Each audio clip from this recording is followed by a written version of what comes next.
All right. For most of you that have been celebrating over what is happening in Southeast, come and watch this video.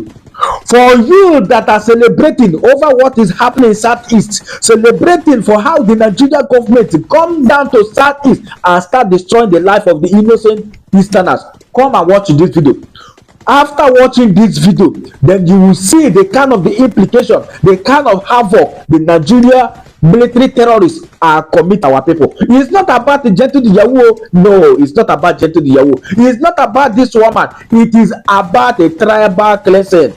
Come and watch this video. But if you are this type that are passionate in following one Nigeria, please exit this video because this video is not for you. The iPhone IPOB ndị DOS na-eme ndị otu Chinasa Nworu ndị otu Nnanne Anya ndị otu Chike Edozie, they are all united against their now newfound enemy Simon Ekpa. Mana onye isi unu bụ Nnamdi Kanu sikwa n'azụ na-enye Simon support. Kedizi ha na-akọ ihe onye ka na-aghọrị ihe ndị a na-emezi kịta bụ because na Simon outshined them and put them into oblivion. Ha na ndị Nigerian Army, Nigerian Police, DSS na-alụkọzi ọrụ kịta. Ọ bụzi ha ma na-atụzi Simon aka. Ndị otu Simon siti gbuo Simon, zọgbuo Simon. Mana ajụjụ na-ajụ aka unu ọ dị ọcha. Biko achọrọ m ịmụ ọkwa ndị a dị oke mkpa tutu gị gewe vidio confession gentle mere ịma ọ na-eme ka o mee voice note kọwara ndị family ndị community ya bụ akụ ka ọ kọwara ha ihe ya na Chinwendo na-aga biko Chinwendo o jule Chinwendo afọ, Chinwendo agbapụweze ya afọ ya achọ ka ọ bịa defend onwe ya. Ịma mgbe ndị nọ na-apụta ka ọ defend onwe ọ na-eme onwe implicate ọma ga-akọrọ dị ige ntị that voice note. Number one, ọ gwụrụ onye osi ya na o buru onye ha gara aga tọrọ ọsụkwa ihe o ji ga tọrọ ya na the person si na point ha onye na-aga ịgwọrọ ha ọgwụ so ya ga buruzie ya sị ka tọrọ ya wụ maka igbo ya egbuo eze obodo ha ebere ya kwụ 1.2 million ererizie ịnọdụbesi o kidnapụrụ onye ahụ eze obodo onye rescue the person with 1.2 million ya werezie na ọ ga-atọ ya if not ọ ka egbu ya rie anụ ya ọ na-eri anụ mmadụ. Ige ekwentị dị ga anụ ka a na-agba ya ọhịa sị ịkpọrọ m sị m ga-aka igbu ka igbu onye a igbu onye a. Why is it that onye ọbụla chọrọ igbu mmadụ akpọwa gị? The other time Hope Uzodimma kpọrọ ya meeting o kwuru ya wakwuru ya n'ọnụ ya si ya ga-agbuoro ya one armed general si ya ga-agbuoro Ikenga onye ide atọ different people. Why is it that onye chi igbu mmadụ ya akpọwa gị mana iwe egbu mmadụ? The man ajụ agụ ole ka mmadụ ga-egbu tuwo akpọwa onye ahụ ogbu agụ? The mmadụ ole ka mmadụ ga-egbu tuwo akpọwa onye ahụ ogbu mmadụ? Asị m ga-akwadola gentle asịkwa ga support la with ego. Keep supporting him, keep giving him money. Mana aka nsị gị abaghị n'ọnụ ọbara ndị ọ na-akwafu ihe eketa oke na ya mana ụwa mana eluigwe mana ụwa ọzọ. Whether you like it or not, Ala Igbo must have peace. I got about gentle na make up whatever they call themselves. Never. We can't run away from them. Akụmma mmanụ akụ ekele m nwoke ekele nwa ekele ihe na-emere unu ihe asị m ihe onye chiri ya zelụkwa akụ ọmụa na-ekwu Ifeanyị Chukwu Okorie Ntaze aka Janto dị Yahoo onye eziokwu akụ ihe ọ na m na-aga egwu n'ebe a ihe ọ na m na-aga egwu n'ebe asị m ntinye eti ya Chukwu oke abịa ma ya tinye m ihe otiti ewepụ m ewepụ Chukwu oke abịa ma ya wepụ ndụ m. Number one, I'm very much happy Chinwendo egwu ọnwụ ibupụta onwe ya ebe a and I am going to break everything down. I'm not going to email everything, call everything because you will be done. And because you are the because you will go akata. Yeah, I'm buying also Kahimera. Nka okuroku ya. Neburu ami. The reason why I'm doing Eburu Nkamia or to akotoro ibi la mi. Now we be like that Gora Yog. Damage will actually be that period of time. Which a burumia, Agua Masha Buria Yirimie, or one bench or want to boy a bow. ọkpọntụ bụkwa na-eyinye ya egwu ahụ emecha ya okwu ahụ ruo chairman of ọkaigwe ntị chairman of ọkaigwe wee gbee 1,200,000 wee ya ayọsi ya nwa akụ hụ ya ka ghara igbu anybody n'ala akụ nwesi ya oke erelizie ya alawa. Now Chinwendu si na achọrọ m igbu ya gbuo PG gbuo onye nka naanị Chineke nna bi n'eluigwe ga-ekwu okwu a and asịsha ala akụ erube mgbe ya agba ya aka ya agba asịsha ala akụ. Na mbụ Chinwendu isi na ama pụrụ igbu gị na abịarala nke gị ka egbuo gị. Wali Chinwendu, you are the one that invited us. Mgbe m ji power bike m wee bata, Chinwendu, I came to your house, you entertained to us. Lelu gị Chinwendu, aṅụrụ mmanya iriri eshi. Chinwendu ibutere binye anyị. Chinwendu, la be gị ka m pakịrị power bike m gị nwachi m paakị ya power bike m. Chinwendu, gị nwanyere m eru m njala anya hụ na mmụọ m anabataghị ịnọla be gị because ahụtara m gasị na evil man. Chinwendu, ịgbagidere m ọgba dede why meji wee chi ihe na be gị. Chinwendu, I didn't sleep in your house while achọkwara m igbu gị egbu. Achọ m ka akụghọta this is the political world otu achụela agala deceive the people of Akụ. Chinwendu, secondly, he bribed m isetiri this young man up we know ham na ofishi nwanne gị nwoke na mgbagbuoro gị no ham because of na gịnị ọ rechiri onye izu ọgụ ala. Chinwendu, mụ asị gị no, I can never try it ọwụghị ha ji maka ya wee bata anyị abịaghị igbu ụmụnne anyị. Chinwendu, na be gị ịsụelụ ọhịa ndị a dị ndụ. Chinwendu, akụmara na ihe niile m kwuru ebe a wee okwu ashị. Chinwendu, ọla be gị ka anọ wee weta kọmplenụ Akụ one of Akụ. Akụ one of Akụ was like my father. Enweghị ihe m na-eme ma hapụ ịkọrọ Akụ one of Akụ. Chinwendu, gị nwewe onye nyere ọda si ka a ga bute Akụ one of Akụ na that man dị evil.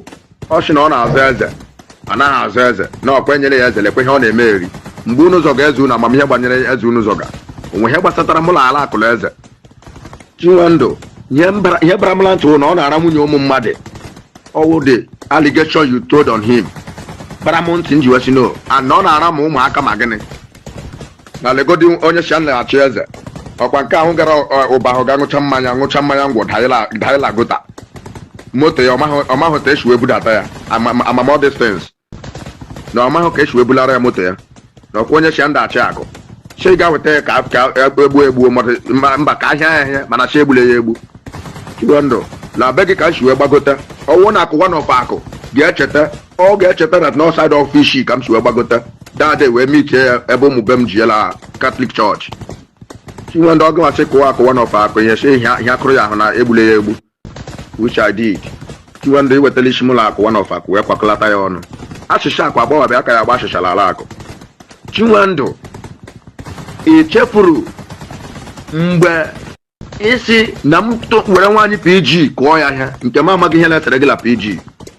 Chinwendu, ngwa gị datina I can never try it na abịa mmụọ obodo a mmadụ iyuzu m anyhow si aga m atry ya try before nwaanyị gị dati achịmụ nwaanyị gị this girl ele aha ya dị Feti Lofishi nwanne gị nwaanyị small girl of yesterday without even knowing that na Chinwendu na edina that girl na that girl nke ndị mmadụ ma that na the girl.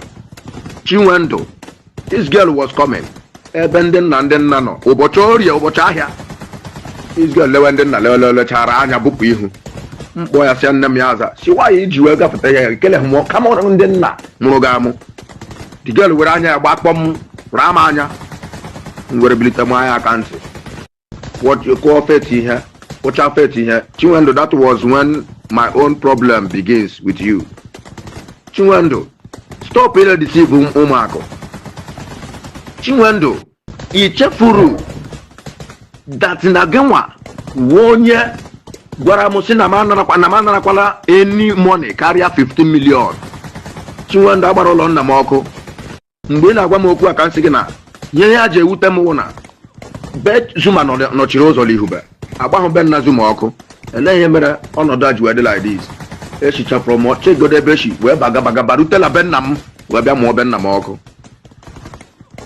Enwekwa ka ihe ha dị. Chinwendu, gị onye gwa m na m kwechila 15 million na m anyakwala ha ntị but Chinwendu ibilitere wee tọọ n'okwu a ifuru ọchụ nwa ọkụkọ nwa nwe nwa ọsọ ome ihe ya jidekwa oge ya jidekwa ọfọ ịghọta Chinwendu I denied you si ihe were m iwe agwụla otechi batacha bịa gba ụlọ nna m ọkụ bọchị nsogbu adị nwe onye ọra m buru elu mana si amakwa m ndị mere m ihe mere m o Chinwendu nke m gwara gị datị na si akụwụ nke m akụwụ nke gị ihe ọwụla akụ kwerekọtara si n'ọhịa ga-eme let it be so Chinwendu mgbe a gara ịgba izu laa mmiri l'azụ ebe ụlọ PG opposite ụlọ PG l'azụ ụlọ ahụ Chinwendu mgbe PG ha gara ịgba izu akpọrọ gị Chinwendu ịdị na ayịrịsị na ịmanga that was when you was telling me that is the point ị nọrọ agwa m si m na m kwechiri m ji ọgwa gị okwu m gwara gị Chinwendu ihe wu confirm mma ihu abụọ ihe wu confirm devil ifuru akụ dị ụta ọ dị let the people of Akụ hear it clearly akụ dị ụta ọ dị today wu Chinwendu and akwuru m okwu that na people that are gaining from ihe megala ala akụ kidnapping na megala ala akụ na mma akpọ names asị m na achọ m ịkpọ aha mana ka m ebe a chọrọ ka m kpọ ha na force m ka m kpọ the name because I go voice Chinwendu this morning. Chinwendu was one of them collecting money from kidnapping na megala ala akụ after PG ha gbachara izu PG ha wee pụta si na ya agbatara izu 10 million naira biko nwanne na m nagide jụọnụ PG let PG come out if PG can talk because ama ihe PG ji ezo onwe ya nye PG ji ezo onwe ya wụ eprobubuole PG before gas government house everywhere bo PG allegation na PG la arụ with Gentle na PG ma ihe oji with Gentle wala eji m contact PG anamarụ with PG onwego otu mụ na PG chakọrọ contact but ọ na PG wụ somebody chọrọ ka udo dị ala akụ enwe mụ na PG shi ekwu and ahụtara m the spirit in him mere o ji awa ekwelukwu ala akụ maka am down now PG ha gbachara izu wee pụtasị na 10 million naira jụọnụ PG ma agbaghara ma agbagha na that 10 million naira ụta ka nchiwe nara ya ụta ka nchiwe nara dị 10 million naira that 10 million naira ka nji wee gbasọ m ala ndị mgbara gụọ ụlọ m gụpụtara ọ dị ka ọ dị nwa ya nwoke wee ji afọ ọnụ wee bilite wee na-akọdat na m agbakashala ụlọ everywhere agbakashala everywhere arụkacha ụlọ everywhere ya wụrụ gịnị otu anya ụfụ ahụ a na-ekwu okwu onye sikwa na m na-emere ya anya ụfụ which Chinwendu onye rụbara edi afọ ọnụ wee gwa ya okwu a because all Chinwendu gbara edi afọ ọnụ from DSS after edi afọ ọnụ gụchara school ya you see but ebe o si ewute m na onye ọwụla si deceive ya ka a ghara ile deceive the people of Akụ like this anyhow akụ anyị akarịala apụta like this akwụrụ anyị n'azụ ala nra nna anyị legodi ka ala akụ dị ya wụ ire ha ji were emegharịga politics ha legodi ụmụ ogbenye nọ na-eke ha rice legodi ihe Chris Ebo mere ụmụ ogbenye ala akụ lekwe nwa Chris Ebo na the same people kwa labilikwela aga the same people biliri wee aga anara right ụmụ ogbenye ala Owerri eri ndị kpọrọ onwe ha ndị ndu ndị nchịkọta ndị nlekọta nke ala akụ biko unu ekwele ka ala ghọrọ izi unu like this Chinwendu is the evil man enwerela ala akụ Chinwendu is the evil man enwerela ala akụ Chinwendu I collected the 10 million naira kwumokwu after collecting the 10 million naira Chinwendu swell that na ọkwa na ịkpọ m si Gentle na m nye gị 10% gị na m esetụlụkwa gị nwa setụlụkwa ndị nke ọzọ Chinwendu ọnwụ na ikwu ha okwu a pụta swell ọ na ikwu ha okwu a Chinwendu ede ndụ hụ new year ịma na awụghị m nwa okpegbuo ka ihe mere eji wela achụ m ụdọ ọchụchụ like this or because of no family okpegbuo ka nchi wee pụta or because of nation lala ụmụ ike gwuru ala akụ wee pụta ifuru mgbe ụlọ akụ kwụsara ihe o ji nwụrụ onye a ala akụ ga-adị mma ịhụrụ mgbe ụlọ akụ kwụsịrị anya ọkụ anya ụfụ ala akụ ya adị mma Chinwendu you are an evil man Chinwendu you gave me radio message isi na ị naghị support Chinwendu ile-eshi ofe shi from Ọkigwe buru ofe buru ngwongwo la ngwongwo buru ma akpụ buru ma bread bujuela moto butere m inside the camp Chinwendu is the support of Gentle Chinwendu pụta swell all these things which I know all those offending na-eshiri m na poison ya isu echicha ma kwafuo ya I didn't eat it ana m eri ya ka ngwa gị ya na alekwa obi ọjọọ ga-ahọpụtala ihe because of ịchọla by all means igbu Gentle igbutele ihe Gentle ịpụtala ihe full time wee be ime onwe gị expose igbuola ime ọcha ala ekwu okwu ime ọcha ga-egwa okwu eme ọwụọ na ebureta na Gentle chere onye nkwule onye ntachi onye ka m chere onye nwe onye ahụ m chere while ana m ewe iwe si how my people are blackmailing me while ọha nwa kpọbatara m obodo now they are blackmailing me na-enweghị ntị na enwe onye ọla m buru ihe ọjọọ n'obi just enwe burial bata na akụbịa ma burial enwe mmemme alụmalụ bata na akụbịa ma mmemme alụmalụ. The same people uniting together, using the insecurity na akụ, eating money. Ha bịa ha tụgharịa dị okwu lee werekwa ebukwasa ya isi gentle ashisha ebidobe ịgba ya time for ashala abịa ashala akụ na idiri anọrọ ibon to ibon n'iru n'iru mana one promise m na-enye gị nwa wuchi nwa gị nwoke unu ama mgbutenwu gentle akarịala m egwu awuchi ndị alilu na-eyuzu and ndị DOS na work together with n'ala akụ ka ọ baa akụ abaala ntọ onwe onye ọla ma ihe agbaga enwere autopilot and DOS and enwere many DOS n'ala akụ ọha nwa asaga ala akụ. Chinwendu achọrọ m ịjụ gị onye na onye ka m gburu ule ala akụ tili egbuo my brother Onowu pụta ihe gwa akụ mmadụ ole m gburu ule ala akụ bifo egbuo Onowu. Chinwendu gị nwa edi afọ nu yuzuru Monde nwa m were bịa tụtụrụ ụlọ niile n'olu ụmụ ekegwu gbakọlalụ ya ọkụ nwa m chikwe ọ dị we from ọkaigwe wee gbatute bịa ṅụọ mmanya mụ akwụrụ gọọ ọfọ were kwụọ ọ dị unu ka mmụọ ada arụ ọrụ nwanne ka ngwụ na-eji okwu ana m ahụcha ihe niile ahụ na-edopụ kama na perikọ macha m weliri egbe ka ya gbaa nwanne ya na obi nwanne mee ya welie maka ya mgbuo nwanne obi nwanne mee ya mana ha eso unu gburu my brother Onowu my brother ọ ga-akwadoro unu izi ka ngwụ na-eji okwu ọmandịlata izi but let akụ hear it. I can never threaten anybody. Aga m threaten anybody.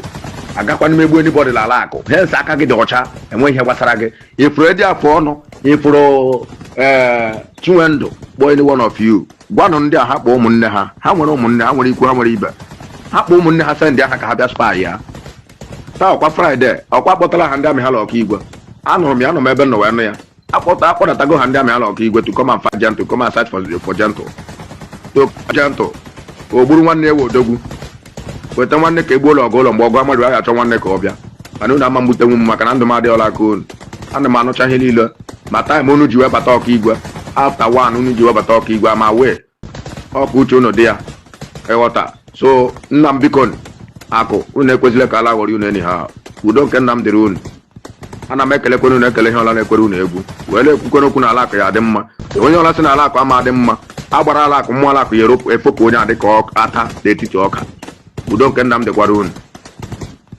echetacha m ihe niile onwe efete nke mma abịa kọwacha ebe a kama mgbe oge ruru a ga-akọrọ ya ozuzu oke but buru na obi na Chinwendu is one of the people let aim something let nweta something from kidnapping emegala ala akụ daalụ unu rie nne.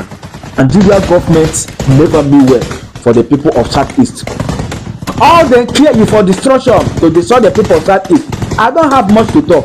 I will keep on just bringing these videos to clear your doubts. For most of you, the fools now celebrating over the genocidal war that is going on in Southeast. You keep celebrating. If you never affect your life today, tomorrow it may affect your life. When shall come that your celebration will become a sorrow to you. I'm only a messenger. The next time, see you in my next video. Bye for now. Thank you.